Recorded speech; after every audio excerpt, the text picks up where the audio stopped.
Part number 9 संज्ञा। तो आइए जानते हैं संज्ञा क्या होती है और संज्ञा के कितने भेद होते हैं। तो संज्ञा का अर्थ है नाम, अर्थात कोई भी नाम संज्ञा कहलाता है, यानी किसी भी व्यक्ति, वस्तु, स्थान, जगह, हर किसी के नाम को हम क्या कहते हैं? संज्ञा। तो संज्ञा क्या होता है? जैसे रानी लक्ष्मीबाई झांसी की रानी थी, तो रानी लक्ष्मीबाई कहाँ की रानी थी? झांसी की रानी थी। तो ये जो उनका नाम है ये क्या है? संज्ञा। झांसी जगह का नाम है इसलिए झांसी भी संज्ञा होगा। इनके बचपन का नाम मनु था, तो यहाँ पर बचपन और मनु दोनों क्या है? संज्ञा है। इन्होंने अंग्रेजों का सामना डट कर किया, तो अंग्रेज क्या है? एक नाम है, तो वो भी एक संज्ञा होगी। उपयुक्त वाक्यों में रंगीन छपे शब्दों में लक्ष्मीबाई रानी, मनु अंग्रेजों व्यक्तियों के नाम है, झांसी स्थान का नाम है और बचपन एक भाव का नाम है। इस प्रकार के नामों को ही व्याकरण में संज्ञा कहते हैं, यानी किसी व्यक्ति, स्थान, जगह, जानवर, पशु पक्षी, भाव के नाम को हम संज्ञा कहते हैं। किसी प्राणी, वस्तु, स्थान या भाव के नाम को संज्ञा कहते हैं। संज्ञा के भेद। तो संज्ञा के भेद कितने होते हैं? संज्ञा के भेद 3 होते हैं। पहला व्यक्तिवाचक संज्ञा, दूसरा जातिवाचक संज्ञा और तीसरा भाववाचक संज्ञा। तो सबसे पहला व्यक्तिवाचक संज्ञा, जिन संज्ञा शब्दों से किसी विशेष व्यक्ति, वस्तु या स्थान का बोध होता है उन्हें व्यक्तिवाचक संज्ञा कहते हैं। व्यक्ति के नाम जैसे कि गौरी, सौरभ, कृष्ण, तुलसीदास, चाणक्य आदि। ऐसे ही किसी पुस्तक के नाम रामचरितमानस, गीता, गोदान, कामायनी, साकेत आदि। ऐसे ही किसी स्थान के नाम मुंबई, दिल्ली, कानपुर, जयपुर, बिहार आदि। किसी पर्वत का नाम हिमालय, अरावली, सतपुड़ा आदि। किसी नदी के नाम गंगा, कृष्णा, कावेरी, यमुना, सरस्वती आदि। दूसरा है आपके पास जातिवाचक संज्ञा। तो जातिवाचक संज्ञा कौन सी होती है?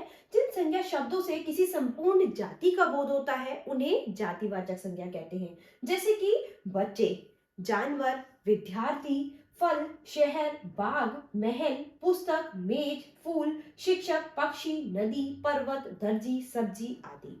अच्छा देखिए, यहाँ पर सबसे पहला नाम है बच्चे। अगर हम बच्चे का नाम लें तो उसमें क्या है? दुनिया के सभी बच्चों की गिनती आती है ना? एक बच्चे की बात नहीं हो रही, बच्चे की बात हो रही है। इसका मतलब दुनिया में हर बच्चे को बच्चे ही बोलते हैं, यानी ये एक बच्चे शब्द जो है पूरी जाति का बोध करा रहा है।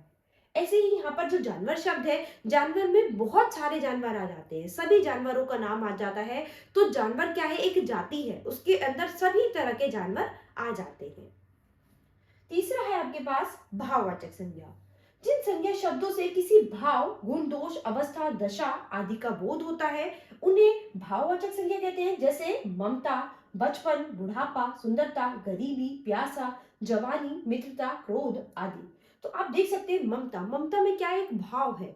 ऐसे ही बचपन में एक भाव छुपा है। बुढ़ापा में एक दशा है कि ये एक अवस्था है कि पहले बच्चा बाल्यावस्था में रहता है, फिर उसके बाद धीरे धीरे एंड में कहा जाता है? बुढ़ापे में, यानी वृद्धावस्था में जाता है। ठीक है। तो भावों के मन के द्वारा ही अनुभव किया जा सकता है, इन्हें छुआ या देखा नहीं जा सकता। तो भाव क्या है? भाव वो हैं जो आप केवल महसूस कर सकते हैं, उनको देख या छू नहीं सकते हैं। ठीक है। तो संज्ञा के अन्य भेद हैं। अंग्रेजी व्याकरण के प्रभाव से हिंदी व्याकरण में भी कुछ विद्वानों द्वारा संज्ञा के 2 भेद और माने गए हैं। पहला द्रव्यवाचक संज्ञा और दूसरा समूहवाचक संज्ञा। द्रव्यवाचक संज्ञा, जो संज्ञा शब्द द्रव्य अथवा धातु के नाम का बोध कराते हैं उन्हें द्रव्यवाचक संज्ञा कहते हैं। जैसे तेल, घी, तांबा, सोना, चांदी, लकड़ी आदि। ऐसे ही समूहवाचक संज्ञा, जो संज्ञा शब्द समूह अथवा समुदाय का बोध कराते हैं उन्हें समूहवाचक संज्ञा कहते हैं। जैसे परिवार, गड्डी, गुच्छा, टुकड़ी, दल आदि।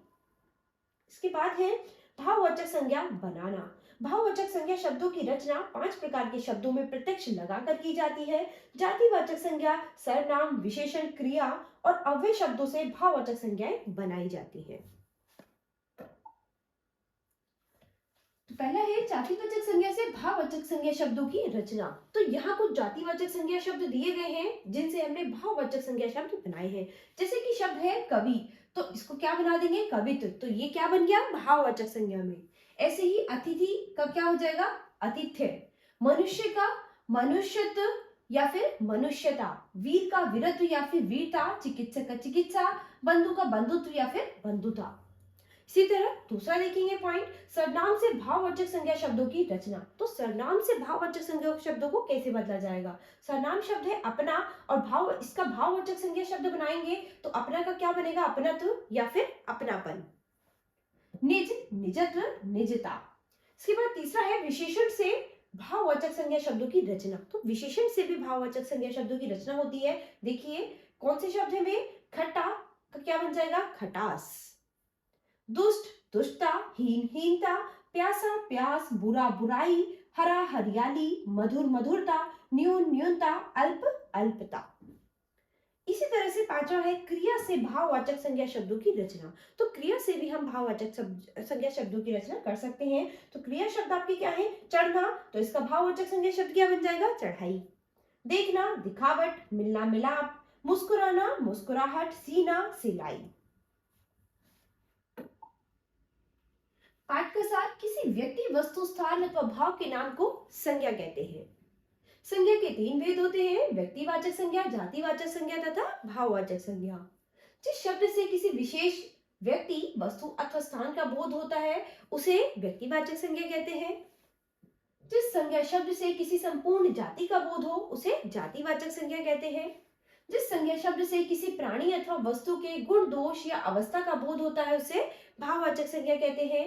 अंग्रेजी व्याकरण के प्रभाव से कुछ विद्वान संज्ञा के दो भेद और मानते हैं, समूहवाचक संज्ञा और द्रव्यवाचक संज्ञा। तो बच्चों यहाँ पर हमने संज्ञा के बारे में पढ़ा है, यानी किसी भी व्यक्ति, स्थान, वस्तु, भाव, किसी के भी नाम को हम संज्ञा कहते हैं। तो संज्ञा के भेद के बारे में पढ़ा है। तो आशा करती हूँ आपको संज्ञा यहाँ पर बहुत अच्छे से समझ आई होगी। तो हम अपनी नई क्लास में मिलेंगे अपने नए पाठ के साथ। धन्यवाद।